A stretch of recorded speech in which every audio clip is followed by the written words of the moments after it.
Dear students, CBSE ने private candidates के लिए जो एग्ज़ाम 2021 में होने वाला है उसका लिंक प्रोवाइड कर दिया है। सीबीएसई के साइट पर यह लिंक अवेलेबल है। 12 के स्टूडेंट्स जिनको प्राइवेट कैंडिडेट के रूप में एग्ज़ाम देना है वे इस फॉर्म का बेसब्री से इंतज़ार कर रहे थे। तो आइए देखते हैं कि इसकी eligibility criteria, fee schedule, last date और अदर इन्फॉर्मेशन क्या है। सबसे पहले हम आपको बता दें कि सीबीएसई का जो ऑफिशियल वेबसाइट है cbse.nic.in, इस वेबसाइट पर जाकर आप इस पेज को ओपन कर सकते हैं। हमने आपके लिए इसे ओपन करके रखा है। तो यह है सीबीएसई का सर्कुलर। सबसे पहले यहाँ दिया हुआ है कि submission of examination forms by private candidates for class 12 examination 2021, यानी जो स्टूडेंट्स 2021 में प्राइवेट कैंडिडेट के रूप में 12 का फॉर्म भरना चाहते हैं उनके लिए सर्कुलर है।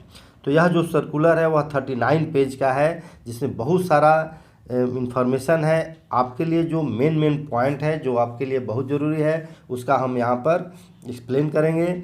तो सबसे पहले इसका जो डेट है फॉर्म भरने का वह है 24/10/2020 से शुरू है, और उसका जो लिंक है यहाँ पर आपके सामने है http://cbse.nic.in न्यूज साइट। इस साइट पर आप जाकर फॉर्म भर सकते हैं।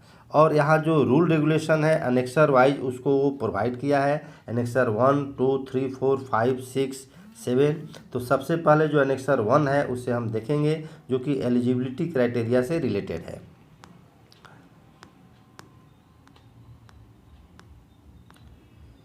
Eligibility to apply as private candidate for senior school certificate examination class 12। First जो कैटेगरी है वह है फुल सब्जेक्ट 5 और 6 सब्जेक्ट के लिए। तो इसमें candidate whose result has been declared as essential repeat at the senior school certificate examination. यदि आप 2020 में मेन एग्ज़ाम सीबीएसई का जो हुआ था उसमें आप अपीयर हुए थे और आपका जो रिजल्ट है उसमें एसेंशियल रिपीट लिखा था, तब आप इस एग्ज़ाम में अपीयर हो सकते हैं 5 और 6 सब्जेक्ट के साथ। सेकेंड है candidate whose result has been declared as fail at the senior school certificate examination in year 15, 16, 17, 18, 19।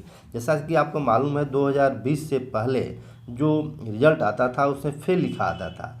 तो यदि आप 15 से लेकर 19 तक एग्ज़ाम में अपीयर हो चुके हैं और आप फेल हो चुके हैं तो आप इन 5 या 6 सब्जेक्ट में अपीयर हो सकते हैं।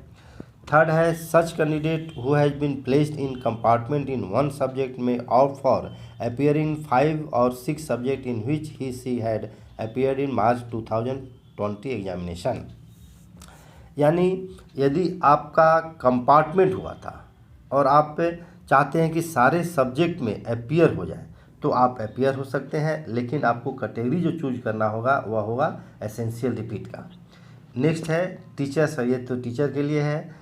उसके बाद है candidate who had completed regular course of studies and had been allotted roll number for appearing at the class 12 examination but could not appear due to medical reasons. यानी पहले आप फॉर्म भरे थे, आपको रोल नंबर अलॉट हो चुका था, आप मेडिकल रीजन से आप एग्ज़ाम नहीं दिए थे, तभी आप अपीयर हो सकते हैं। नेक्स्ट है वुमेन कैंडिडेट के लिए जो कि दिल्ली की निवासी है और वह एग्ज़ाम देना चाहती है, उनके लिए कैटेगरी है। और उसके बाद है फिजिकली हैंडीकैप्ड स्टूडेंट्स के लिए। जो सेकेंड कैटेगरी है वह है कंपार्टमेंट सब्जेक्ट, यानी कंपार्टमेंट जो है 1 सब्जेक्ट।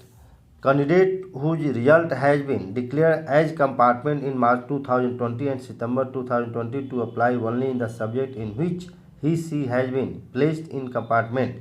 यानी आपका यदि कंपार्टमेंट हो गया था 2020 से मेन एग्ज़ाम में या सितंबर में जो कंपार्टमेंट का एग्ज़ाम हुआ था, तब भी आप इस फॉर्म को भर सकते हैं एज ए कंपार्टमेंट कैटेगरी के रूप में। यहाँ पर आपको कैटेगरी जो चूज करना होगा वो कंपार्टमेंट का कैटेगरी होगा। नेक्स्ट है इम्प्रूवमेंट के लिए जब आपको फॉर्म भरना हो तो उसके लिए दिया है कि only such candidate who has pass the examination of the board in 2020 can apply in 2021 for improving his performance in 1 और मोर सब्जेक्ट। यदि आप 2020 में पास हो चुके हैं लेकिन आप अपने मार्क्स से सेटिस्फाइड नहीं हैं, उसको इम्प्रूव करना चाहते हैं, तभी आप एज ए प्राइवेट कैंडिडेट इस फॉर्म को भरकर अपीयर हो सकते हैं। नेक्स्ट है एडिशनल सब्जेक्ट, यहाँ पर ये मेन पॉइंट है, ये आपको समझना है कि इस कैटेगरी के अंदर कौन कौन स्टूडेंट आएंगे। Candidate who has passed board examination can apply for an additional subject from the list of subject include with in 6 years of passing the examination. इसमें दिया है कि 2015 से लेकर 2020 तक यदि आप पास हो चुके हैं और किसी एडिशनल सब्जेक्ट में यदि आप अपीयर होना चाहते हैं, उसमें डिग्री लेना चाहते हैं, तो आप यह फॉर्म भर सकते हैं। However candidate can not apply for a subject involving practical work. Practical जिसमें होगा उसमें आप अपीयर नहीं हो सकते हैं। तो यह एडिशनल सब्जेक्ट के लिए है कि जो स्टूडेंट अपना एडिशनल सब्जेक्ट लेकर पास होना चाहते हैं उनके लिए है।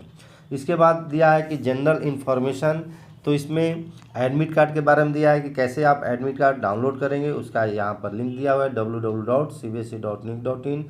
और मार्कशीट के लिए बताया है कि यदि आपका जो मार्कशीट है, यदि आप पास होते हैं तो आपका मार्कशीट आपके एड्रेस पर स्पीड पोस्ट से भेज दिया जाएगा। यदि आप दिल्ली से बाहर हैं और दिल्ली में रहते हैं तो आप तो एडमिट कार्ड उसी वेबसाइट पर लिंक पर डाउनलोड करेंगे, लेकिन आपका जो मार्कशीट है वो आपके सेंटर पर भेजा जाएगा। Issue of marksheet and certificate, original marksheet and certificate of previous year examination is not to be surrender to the CBSE. बहुत सारे स्टूडेंट्स के अंदर कन्फ्यूजन रहता है कि हमारा जो पहले से जो मार्कशीट है उसको हम जमा कर देंगे तभी मिलेगा, ऐसा नहीं है। यहाँ पर ये कह रहा है कि original marksheet and certificate is not to be surrender, उसको सरेंडर नहीं करना है। Marksheet and certificate of 2020 examination will be issued all the candidate who will appear for the examination 2020 immediately after declaration of result। Result निकलने के बाद ही भेज दिया जाएगा। तो ये सारे पॉइंट्स हैं जो हमने आपको बताया, और देखते हैं इसमें कौन कौन इम्पोर्टेंट पॉइंट है। यहाँ पर कुछ फीचर्स दिया हुआ है, इसमें इसका समरी यही है कि आपका जो भी वर्क होगा सब ऑनलाइन होगा। फॉर्म भरने का वर्क, यानी आप ना फॉर्म ऑफलाइन भरेंगे ना उसको हार्ड कॉपी सेंड करेंगे, आपका जो पेमेंट जो होगा वो सारा ऑनलाइन होगा। ये जो एक पॉइंट है के, इसमें बहुत ही इंपॉर्टेंट पॉइंट है। For the examination 2021 examination centre will be allotted as per the choice filled in the online form.